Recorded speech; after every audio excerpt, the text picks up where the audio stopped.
let's start talking about Harry. I mean, he lost this court case a few months ago for armed protection, but it looks like he's going to get it back. It's not certain, but it's being widely reported, front page of The Sun this morning, that the Home Office are saying, actually, let's review this. Maybe you do need guys with guns around you when you're here with your family. I just think if he pays for it in the US, why doesn't he pay for it when he comes here? That's my starting point. I think it's quite sensible to review decisions, security decisions along the way. That's what the Met will do, the protection squad, particularly for prominent public figures, royals, diplomats and so on. You keep reviewing it. Yeah. But if he wants to come over with his children, great. Just don't make a big song and dance about it when you come over, and nobody will know. Anyway, I mean, you know, it's just... Yes, everybody would want to know. I mean, when he's here... Tabloids always want to track down what they're doing. Andrew, is it not legitimate? I mean, he is a target, and his wife is a target, and of course they'll do anything they can to protect their children. Why don't we pay for their protection? Because he's not a working member of the royal family anymore. He's decided, he's opted out, that was his choice. The strange thing is, you say he's not a working member. Yes, he's not a working member. He's still a member of the royal family. Yeah, he is. But why does the royal protection only come if you're working? Well, why wouldn't it come if you're just the son of the king and therefore deserve protection? Prince Andrew's children don't get it. It's been withdrawn from large numbers of royals. They cut back on royal protection. But he's the king's son. Agreed. He's the king's son, and just think, if the worst should happen, God forbid, and he were either injured or killed in a terrorist attack, and he didn't have... when he was in the UK, and he didn't have any armed protection, it would, let's put it in the mildest terms, would not be a good look for the UK to allow that to happen. Yeah, but hang on. Yep. He left the UK to go make his fortune in the US, and under the deal with his late grandmother, the Queen, he ceased to be a working royal. He wanted to try and do both, but they wouldn't allow it. So he goes over and he makes all that money. If he's coming back and he was asking for automatic protection, so there's loads of cars, loads of police ferrying you around, a taxi service. You wouldn't have to wait for red lights to turn green to get through. You'd have motorcycle outriders. That will cost us a fortune. And yes, you're quite right. There's a risk to them, but there's a risk to millions, tens of millions of Britons who don't get the police service they would like. I'm sorry. No, I know, but sorry. No. There's only a certain...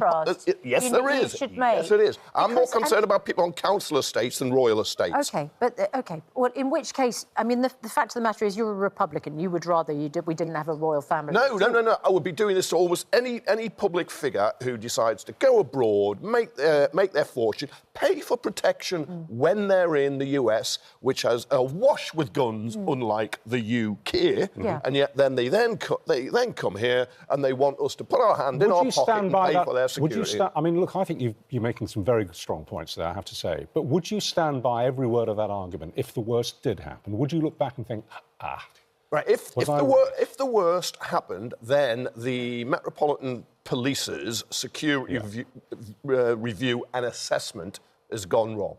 But the chances of that are incredibly remote, I would suggest. I didn't make them write in a book how many Taliban he'd killed, which I can understand with certain sections of the community. That would raise your risk. You mean he wrote about that in his own He did, but and in some ways I commend him for being open about what happens in a war. But why should we then have to pay? I mean, that is mine. He made a fortune from that book. Well, maybe he can use the proceeds to fund his own security when he comes Andrew, out. you're being very quiet. Well, my view is this. Whenever he's here, if he goes to see the King, he's protected like any other member of the royal family. And when he goes to these high-profile court cases, if he comes to this court appeal, there will be protection officers. I think... Because other people could be at risk.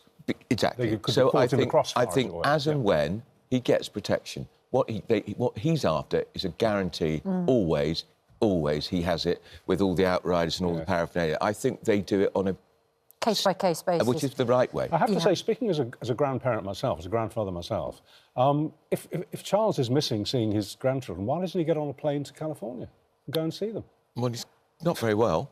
And presumably he would need to be invited. I'm not sure that they have invited he would require protection without But I'm not... In that case, it might be cheaper just to let Harry come here. I'm not sure there's any enthusiasm on behalf of the mother of those children for anyone in the royal family. Charles last saw his grandchildren in June 2022. Yeah. And there's, so 3 years. Yeah. That was during the late Queen's Platinum Jubilee celebrations. Now... It's a very dysfunctional family, but again, I just can't see why we should play police relate to bring them back together and mediate between them. Well, there's no guarantee it's going to happen. I mean, at this stage, it is just a review, and the Home Office is keeping quiet. She's a fairly new Home Secretary, so she'll probably want to look at the papers. Yeah. And a decision is expected next month. And it could mean that, you know, if he's granted it, he then could come over with Meghan and the grandchildren. That would be absolutely incredible, especially for your paper. It would be a big moment. Because the Daily Mail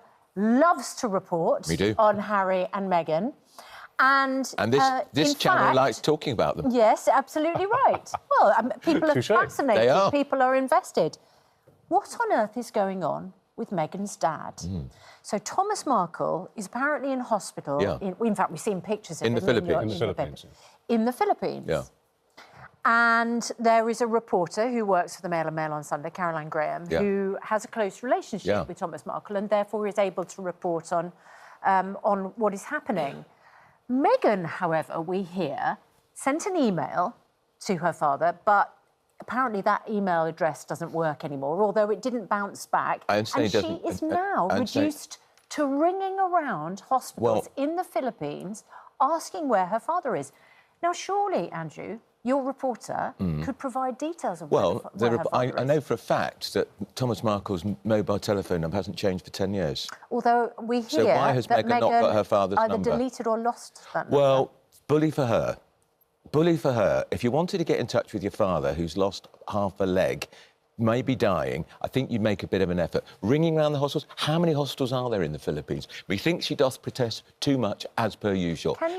Has your reporter said, I know where he is and I can provide details? Well, Caroline Graham was called by Thomas Markle to say he was going into hospital in the Philippines and invited her to come to the Philippines to see him. Yes. Just remind us of the roots of the falling out between Meghan and Harry and her father. It was over in the build-up to the wedding. The staged paparazzi photographs. And Meghan and Harry took great offence to that, and the invitation was withdrawn. And these photographs were quite innocent, weren't they? I mean, they'd been preceded by paparazzi photos which he hadn't connived in. Yeah. He says that he connived in these particular ones because the photographer, a smooth-talking individual on the sound of it, said, let's take some nice pictures of you and let's do it under... And that's how they operate. And let's do it under some decent control and take some... And it was just some fairly innocent pictures. Yeah. But they objected to just the whole idea I think of fraternising with the media. I think also, if it's your wedding, you want to control it. Yeah. Kevin, when you talk about a dysfunctional family, I mean, this is a really dysfunctional moment, isn't it? Because you have an estranged daughter and father, and, you know, lots of people have a view on that, although there are reasons for estrangement. But if you have your father in hospital, clearly Meghan wants everybody to know she is trying to send a message to him. She is trying to get in touch with him. But it's very odd that you have a reporter from a national newspaper who knows exactly where he is in regular contact with him, but the daughter is reduced to making phone calls and asking, is my father being treated at your hospital? Yeah, I suppose that's 7 years of shunning your father, or your father. You know, the father is said to have reached out many times. I've heard him on Good Morning Britain when he's been interviewed, and relations have broken down. Yeah. And he's never met Harry. No. And he's never met the children. No. So, I mean, the grandfather-grandchildren breach that we're talking about with King Charles and the grandchildren is far worse for Thomas Markle. And all because he posed for some pictures. Well, it was a bit more than that, wasn't it? Because they felt he was going to just be blabbing all the time, and I understand breaches why of confidence. She would have been upset about that, but don't break your relationship completely. I mean, look, it's a grisly social soap opera family. This, and it's. But the thing from the outside, you would hope it was all healed. You would hope the grandfather would see his grandkids. In both cases, both grandfathers would see their grandkids, and she would go and see her father in some way. I do find it strange. You have a reporter who knows exactly where he is, which ward he's on, which bed he's in. It's not a secret. I've seen photographs of him in the hospital bed. If that was me, I would go, because he's clearly said he wants to be in contact. She said she wants to be in contact. Someone just needs to put them in contact. You might get on a plane and go and see him. It's not difficult. She needs to know which hospital it is. Is his life in danger? He's had the amputation. I think if you're 81 and you've had major surgery and you've had an amputation, of course it's a doctor said it was life and death situation. I don't think it speaks well about her to the way she put off her father. And the father, I can accept, has behaved rudely, badly in some way. But I put myself in my own shoes. If somehow he's dead now. If my father had behaved badly, I think you would have to cut off all ties. You'd have to have something really horrible to have occurred, not just blabbing. There's a theme here, isn't it? Harry and Meghan go to America. Meghan does not speak to her family at all, and Prince Harry no longer speaks to his. No. And what a sad reflection that is on both of them, because their parents, by definition, are getting much older, and they're not going to be with them forever. She was married, and back in 2018, when they got married, and it was huge celebrations. People were really happy. They were like showbiz royals. And you could see the huge crowds everywhere they went. It all went bad within the family, but they go off to make their fortune and they cut themselves off. Can we talk now about the talks that are going to be taking place in number 10 in a few hours from now? We've got President Zelensky going to be meeting face-to-face with our Prime Minister to talk about peace talks. Is there any point to this meeting, given that whatever eventually happens between Ukraine and Russia will be brokered by America and Russia, by Putin and Trump? And it's got actually nothing to do with us anymore. We're completely outside the circle. But I think it's important, and this conflict is going to be 4 years old in February, and something like the number of Ukrainian dead is an official secret. I don't think it should be. I think the Ministry of Defence should tell us, but it's between 60,000 and 100,000. The Russians, probably 250,000 dead. I think overall casualties 1 million. This is a terrible war. But of course, Trump, who just seems to be a patsy, a puppet of Putin, wants to sell out Ukraine by making them even give up territory that hasn't been conquered. So I think the European meeting is one to show Zelensky he's not alone, and to show that to Trump. Would it make any difference?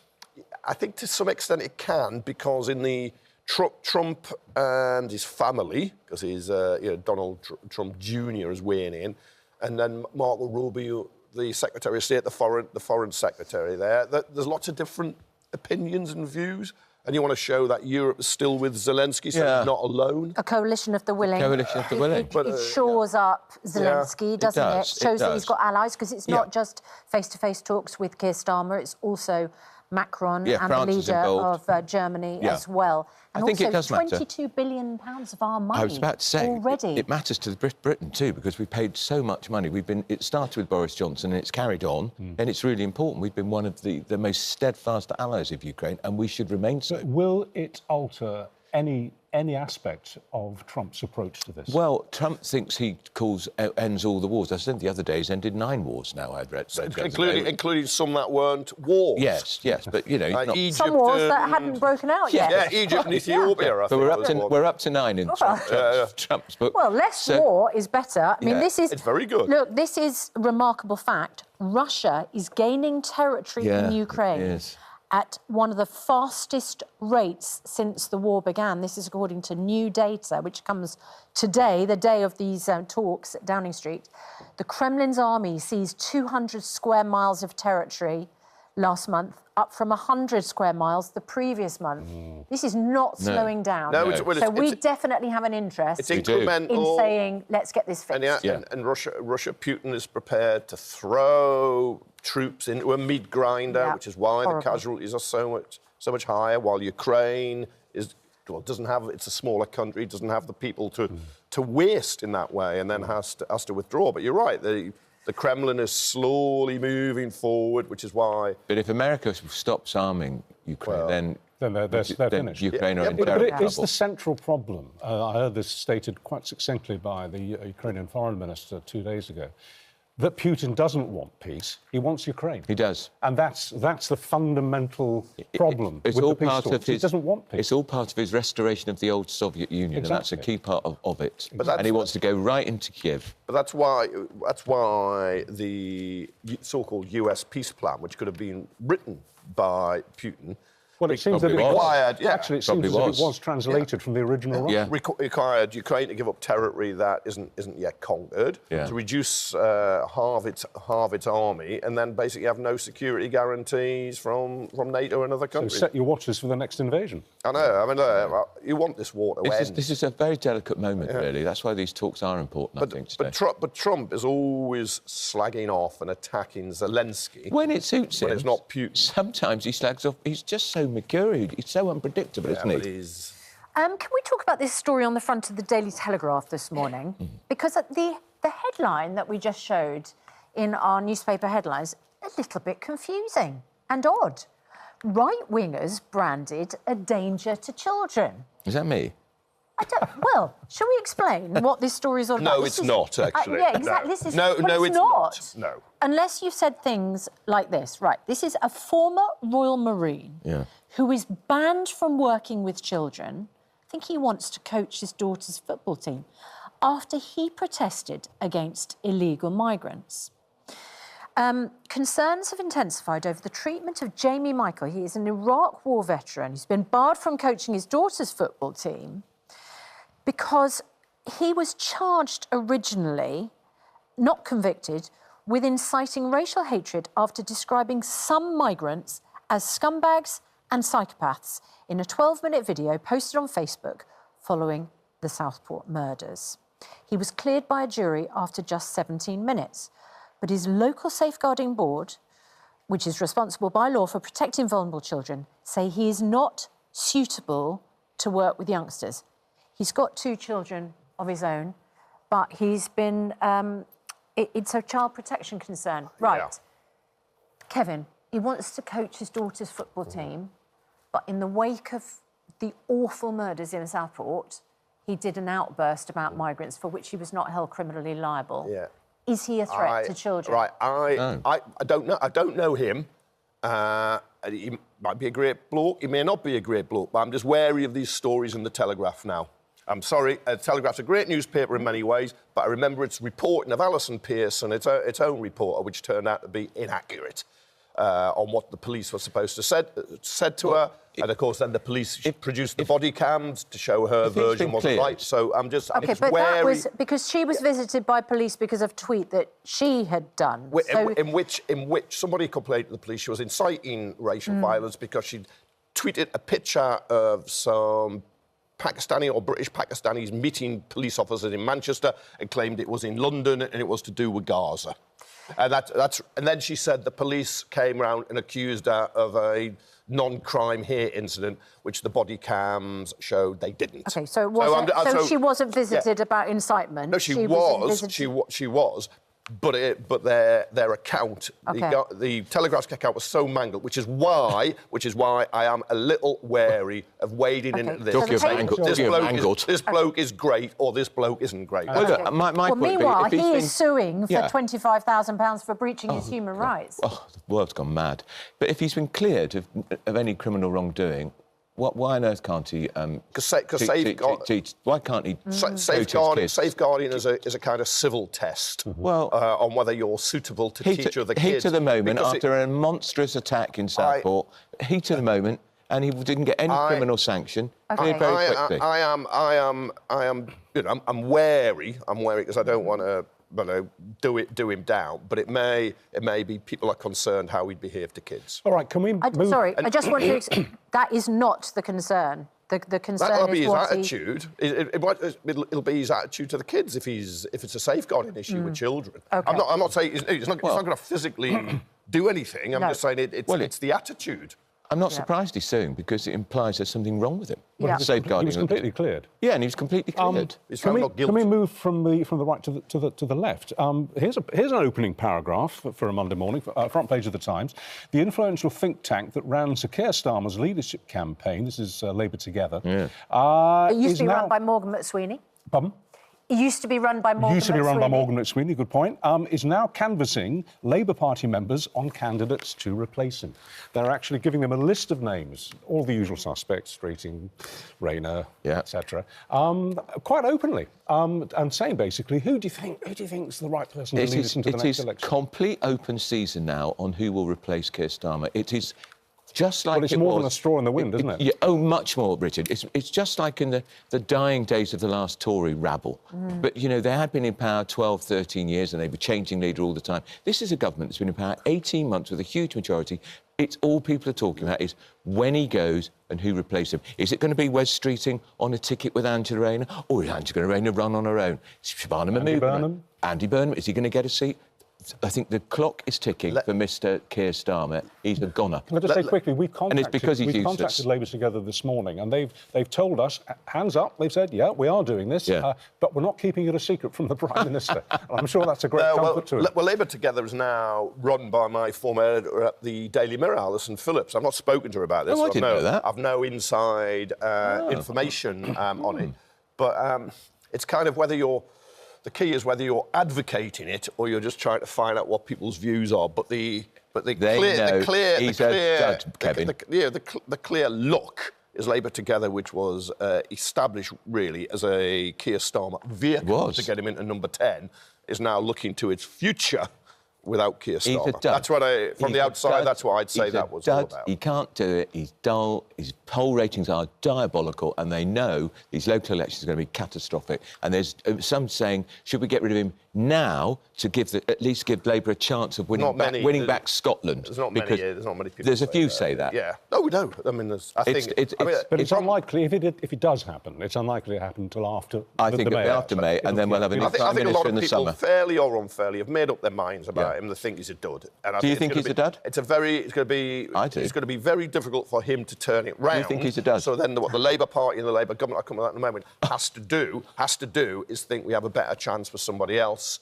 And there's a lot of stuff Labour have done that is good, but it gets nowhere because Starmer is seen so badly. Well, I think he's failed. There's no question. Failed? Shall we just talk about the end of last week when I was very lucky to be Together at Christmas at Westminster Abbey with my mum. This is the carol concert that the Princess of Wales runs, and there I am with Mum. And it's such a privilege because Mum is a chaplain at the Evelina Children's Hospital, of which the Princess of Wales is patron. And so it feels very special to be at the carol concert with her. It was on Friday afternoon, evening. What was so striking was that the Princess came out and spoke to the congregation and took a lot of time talking to people who were invited, and they're invited from charity groups, community groups. They're people who have given their time, and she invites them in order to celebrate them and thank them for what they do. I was sitting next to a lovely lady called Dawn who works for Citizens Advice, who just thought she was just so glad to be there and felt it was such an honour to be invited. And it really felt very, very special. And the Princess coming and talking to everyone beforehand just felt like a very lovely Christmas moment. And she looked very well, didn't she? She looked fantastic. And it's the royals at their best. Yes, it's the royals at their best. Well, it's people at their best. The people at their best. People like your mum and Dawn and all those who just day in, day out are doing incredible things that make the world a better place. Yes, but those people who are making the world a better place are thrilled to see a member of the royal family like Princess. Well, all right, they're thrilled. We'll contrast her, Kate, who has a really nice human touch, to her. What would he be? Would he be uncle, brother-in-law, Andrew? Oh. What is he? You know, I mean, it's kind of like it's like a family. Can't we just end on a lovely moment? Kevin, did you have to bring it down? You make me the Grinch. I'm just pointing out this is a very diverse family. In some ways, very bad. And Fergie are going to be putting their noses out in public a little bit on Friday on the christening of their granddaughter at St James's Palace. Well, you'd expect that. Yep. But I suspect you won't see him grandstanding around like he did at the funeral of the Duchess of Kent.